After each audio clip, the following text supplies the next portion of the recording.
This PowerPoint is from Chapter 10, and it is on the concept of aggression. So first, let's define aggression. To a social psychologist, aggression is physical or verbal behavior intended to cause harm. There are two types of aggression. One is hostile aggression, which springs from anger and aims to injure. And then instrumental aggression, which also aims to injure but is committed in the pursuit of another goal. For example, instrumental aggression could be terrorism, war, sports. They're pursuing a goal of winning, usually, most of the time. So what causes aggression? Biology. Sometimes it is rooted in basic evolutionary impulses. Purposeful aggression improves the odds of survival and reproduction. Researchers have found brain neural systems in both animals and humans that facilitate aggression. And it's important to know that aggressiveness varies among individual people, and some of that variation could be due to genetic influences. In other words, some of us tend to be more aggressive than others, so perhaps that means it's genetic. There are biochemical influences. Alcohol unleashes aggression when people are provoked. Human aggressiveness does correlate with the male sex hormone testosterone, and type of diet has also been linked to aggression.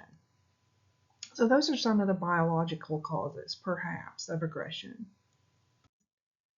Frustration. Anything that blocks us from attaining a goal can produce aggression. Frustration grows when our motivation to achieve a goal is very strong, when we expected gratification, and when the blocking is complete.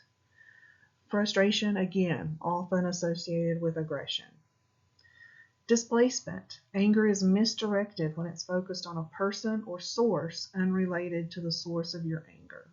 So this is when you essentially displace the anger. You're angry at one person, and then you misdirect that onto another person. Could be a source of aggression toward that person. Relative deprivation, the perception by an individual that the amount of a desired resource, whether that be money or social status, is less than some comparison standard. This standard can be the amount that was expected or the amount possessed by others with whom the person compares himself. So essentially, relative deprivation is I don't have as much money or as much social status as someone else when I compare myself. So that can produce some aggression. Learned social behavior. We learn aggression not only by experiencing its payoffs, but also by observing other people. We acquire aggression by watching others' acts and noting the consequences. So as just the diagram indicates, this could be a child who learns their behavior from their parents. They watch their parents argue and fight, and so they learn this behavior. Aversive experiences such as pain and heat and being attacked or insulted, negative experiences could also result in aggression. Arousal. Researchers have found that arousal fuels emotions, whether these be good or bad. A frustrating or insulting situation heightens arousal. When it does, the arousal combined with hostile thoughts and feelings may form a recipe for aggressive behavior. Aggression cues can also be important. Violence is more likely when aggressive cues release pent-up anger. A cue could possibly be the presence of weapons. Again, research has found, as you'll see in your textbook, that when there's a cue, the presence of weapons, that violence is more likely. Media influences, which we know is huge today. Pornography involving sexual violence, and watching violence on TV, in the movies, and on video games. These can create arousal, decrease inhibitions, evoke imitation, and desensitize us to violent acts. There's also a group influence. Through social contagion, groups magnify aggressive tendencies. Aggressive tendencies by the diffusion of responsibility in groups, which we've discussed diffusion of responsibility before.